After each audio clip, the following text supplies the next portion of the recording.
il faut qu'on réfléchisse aussi à cet aspect sécuritaire quand on est chez soi et quand on fait du télétravail. Et comment nous, employeurs, on peut accompagner.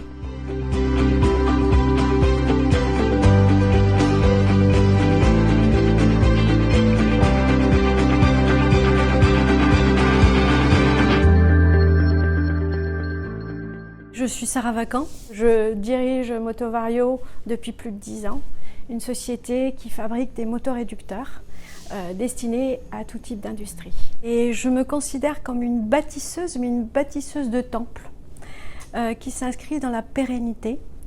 Et un temple, c'est quoi? C'est beaucoup d'aléas, c'est beaucoup de problèmes qu'il faut affronter et on ne peut les résoudre qu'avec les hommes. En fait, ça nous est arrivé 2 fois. Et ce qui est fou, c'est que par deux fois, j'étais absente. J'avais mis un message d'absence. Et la comptable a reçu un mail de ma part avec ma signature. Même la sémantique, ma manière de m'exprimer avait été copiée. Et on lui demandait en fait de faire des virements. Surtout de rester dans la confidentialité, de ne pas alerter nos experts comptables. Et la première fois, elle a été très très vigilante, elle m'a quand même appelée. Et puis finalement, on a mis maintenant un double système de validation.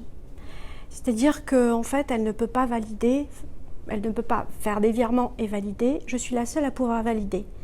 Et je connais tous les fournisseurs. Si je ne connais pas un seul fournisseur avec un virement, je refuse et je vérifie. Comme on est sur un ERP qui gère tout, on est sur SAP, donc il va gérer la production, il va gérer la facturation. Si on a une cyberattaque, tout est arrêté. Tout est arrêté. On ne peut rien faire.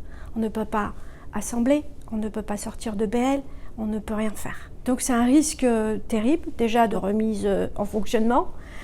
C'est un risque de perte de chiffre d'affaires. Et ça peut être aussi un risque matériel, hein, puisqu'il va falloir sûrement changer. Enfin, je pense que financièrement, c'est énorme. On a écrit cette charte informatique des bonnes pratiques. Mais une charte informatique des bonnes pratiques écrite à un moment donné n'est plus à jour aujourd'hui. Alors bien sûr, ils ne peuvent pas, normalement, ils ne peuvent pas mettre n'importe quelle clé USB, ils ne peuvent pas ouvrir un mail dont ils ne connaissent pas. Normalement, d'ailleurs, il est supprimé. Ils ne doivent pas aller sur leur mail perso parce que du coup, on risque aussi d'avoir des virus. Mais très sincèrement, on doit revoir tout ça. Donc on a fait tout un audit avec notre consultant externe il n'y a pas plus d'1 mois.